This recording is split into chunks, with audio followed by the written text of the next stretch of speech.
अब आश्रम में रहने वालों के लिए कोई हल्का शब्द बोलता है तो उसके पाप बढ़ते, कोई हल्का शब्द लिखता है तो आश्रम के सज्जनों को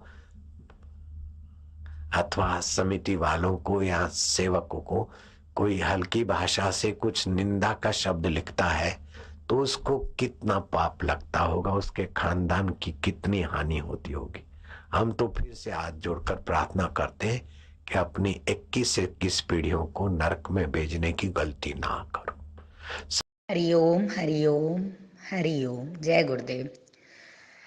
कल मंगलमय चैनल पे कल और परसों 18 और 19 को और आज भी जो सत्संग चला गया सुबह की संध्या में, प्लीज़ मेरी सभी साधकों से विनती है वो सत्संग आप लोग फिर से सुनिए। जो मंगलमय की सुबह की संध्या में कल 18, 19, 20 यानी तीनों दिन जो चला सत्संग सुनिए, रिलैक्स हो जाएंगे आप लोग। बापूजी इन सत्संगों की मैं आपको एक एक लाइन बता रही हूँ जिसमें गुरुदेव बोल रहे हैं कि ऐसा कोई पृथ्वी पर नहीं है जो ब्रह्म ज्ञानी को समझे। दूसरी बात, एक दिन के सत्संग में बापूजी ने बोला कि वैज्ञानिकों की, समस्त ब्रह्मांड के, समस्त विश्व के वैज्ञानिकों की जहाँ मति खत्म होती है वहां से ब्रह्म ज्ञानी की मति शुरू होती है। मेरी आप सभी से विनती है कि अपन सब लोग बापूजी के शिष्य बने हैं, अपन सब ने बापूजी से दीक्षा ली है, ना कि ये जो अभी आजकल ये जो लोग जो आश्रम वासियों की निंदा कर रहे हैं, मैं उनका नाम नहीं ले रही हूँ, लेकिन जो दिन रात अभद्र गालियां पेश कर रहे हैं, हमने उनसे दीक्षा नहीं ली है। तो आप लोग क्यों उनके चेले बन के घूम रहे हो? जिन लोगों ने गुरु की थोड़ी सी भी बात नहीं मानी, ऐसे लोगों के शिष्य बन रहे हो आप लोग, ऐसे लोगों के गुमराह होने पर गुमराहित हो रहे हो। मैं गुरुदेव से 3 बार वैंकुट लोक में मिलने गई हूँ, समझ गए आप लोग, वैंकुट बापूजी का। तीनों बार मैंने बापूजी के मुख से नीता बहन का नाम सुना है, नीता को बोल देना, नीता को बोल देना, और गुरु कृपा से मेरी जो जो समस्याएं थी वो नीता बहन ने चुटकियों में हल कर दी। अरे धनभागी होते हैं वो शिष्य जिनके जो जिनका गुरु नाम उच्चारण करते हैं। बार बार मैं जब भी गुरुदेव से मिलने गई, गुरुदेव के मुख से प्यारा नाम नीता बहन का सुनाई दिया। और तुम लोगों ने खूब निंदाएं कर रहे हो नीता बहन की, अर्जुन भाई की, न जाने कितने टाइम से, फिर भी उनकी समता देखो, उनकी शांति देखो। उन लोगों ने आपके लिए एक भी अभद्र शब्द नहीं बोला। आप लोगों के इतने अभद्र शब्द सहन कर रहे हैं वो गुरुदेव की, अभी गुरुदेव की उनके उनके मतलब गुरुदेव उनकी शायद खूब परीक्षा ले रहे हैं। पहले गुरुदेव ने अपनी खूब निंदाएं करवाई, अब अपने आश्रम वासियों की खूब निंदा करवा रहे हैं, और किनसे? उनके ही गुरु भाइयों से, जैसे कि आप लोगों से। तो फिर भी वो इस निंदा को हजम कर रहे हैं, वो गुरु को देखकर हजम करें कि हमारे गुरुदेव पूरे विश्व की निंदाएं सहन कर सकते हैं, तो हम हमारे गुरु भाइयों की निंदा सहन करने में क्या क्या ये तुम लोगों ने लगा रखा है कि वो लोग आश्रम हड़पेंगे, आश्रम हड़पेंगे। अरे पल पल की सूचना वो तुम्हें देते हैं, मंगलमय चैनल के माध्यम से तुम्हारी श्रद्धा भक्ति आज भी वो संजोए हुए बैठे हैं आश्रमवासी। आज भी दिवाली, होली, इन सब शिविरों में, ये कोरोना का लॉकडाउन नहीं लगा, इससे पहले हमारी भीड़ें उमड़ती रहती थी, वो आज भी हमारे लिए भोजन उसी तत्परता से बनाते हैं। वो आज भी हमें पंचगव्य का पान करवाते हैं, वो आज भी हमें बापूजी की आज्ञाओं के अनुसार जैसे जैसे भोजन दिया जाता था उसी प्रकार, कभी आंवला, कभी नीम की चटनी, सब कुछ आप आश्रम में जाकर देखो, सब कुछ मिल रहा है। वो क्या आश्रम हड़पेंगे? जो करोड़ों करोड़ों कमाते थे उसको लात मार कर आते हैं। अभी अभी गुरुदेव से कुछ समय पहले मुलाकात हुई, उसमें भी गुरुदेव ने सुकेशनी बहन की भी खूब तारीफ करी कि महीने में करोड़ रुपए कमाती थी, उसको भी वो लात मार कर आ गई। अरे ऐसे ऐसे पट्टे वहां बैठे हैं जो न जाने कितने कमाते थे, उनको लात मार कर आ गए थे। हम संसार में बैठे हैं जो दिन रात तू तू मैं तू तू मैं में फंसे में, फिर भी हम लोगों को, हमारे बच्चों को जो अभी पैदा हुए हैं, छोटे छोटे हैं, बापूजी का सत्संग हमारे घरों में चलता है, सुनकर हमारे बच्चों को वैराग्य आ गया। हमारे बच्चे उठते बैठते बोलते हैं कि सब मर जाएंगे, सब छोड़ के जाना है, हम मर जाएंगे, छोड़ के जाना है। तो क्या आश्रम में जो समर्पित हुए इतने साल, जिन्होंने गुरु की वाणी सुनी, क्या उन पर गुरु की वाणी का असर नहीं हुआ? अरे कितने मूर्ख हो गए हो तुम लोग, कितनी ज्यादा मूर्खता का परिचय दे रहे हो तुम लोग अभी इन दिनों। इतनी अभद्र वाणी, इतनी घटिया वाणी बोलकर तुम लोग क्या परिचय दे रहे हो तुम लोग? अरे क्या बापूजी का आना व्यर्थ हो गया इसका मतलब धरती पर?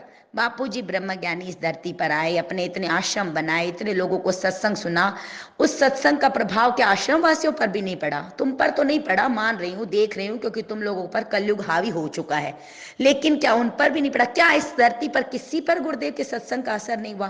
क्या गुरुदेव किसी को ब्रह्म ज्ञान दिए बिना ही चले जाएंगे? क्या गुरु के अनुभव का को पाने वाला कोई नहीं होगा? कितने मूर्ख हो तुम लोग। ब्रह्म ज्ञानी को समझना हमारे बस की बात नहीं है, हम नहीं समझ पाएंगे उनको। दृष्टा बनकर देखो, शांति से देखो, अपने गुरु के वाक्यों पर विश्वास करो, मेरी ना सुनो, आश्रम वासियों की ना सुनो, गुरु के वाक्य। मैं आऊंगा मौज ही मौज हो जाएगी। अभी कुछ ही दिन पहले के ऑडियो में गुरुदेव ने बोला जितनी बार भी जाओ, अभी मैं टेम्परेली दीक्षा दे रहा हूँ बच्चों को, लेकिन मैं आऊंगा तो मैं ऐसा आऊंगा तो उनको और उत्साहित करूंगा। कभी बापूजी का पत्र आता है कि अब तो तुम्हें एरोप्लेन की यात्रा करवाऊंगा।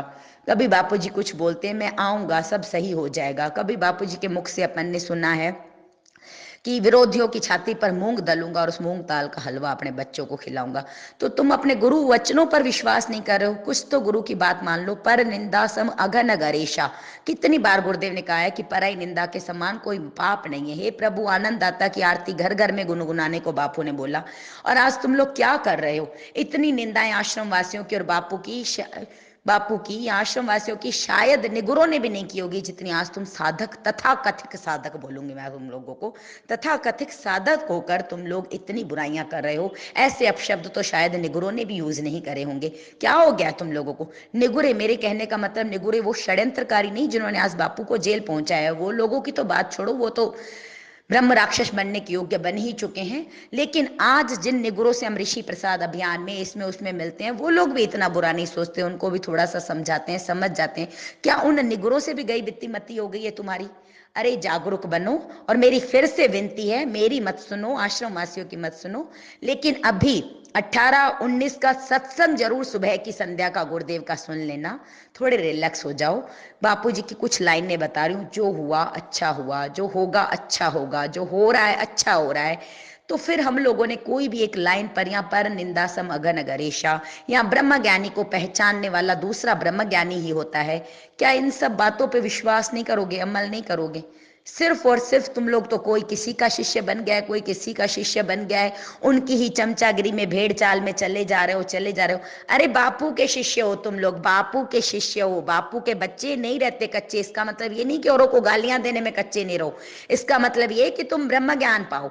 बापू जो चीज चाह रहे हैं तुमसे वो करो, पाओ ना ईश्वर प्राप्ति। किसने रोका है? करो ना, करो ना भगवत प्राप्ति, करो ना बापू को राजी। तुम लोग तो बापू, अच्छा ठीक है आश्रम वासियों ने राजी नहीं किया बापू को, तुम लोग जो ये बकवास किए जा रहे हो दिन रात, क्यों मोबाइल में उलझे हुए हो?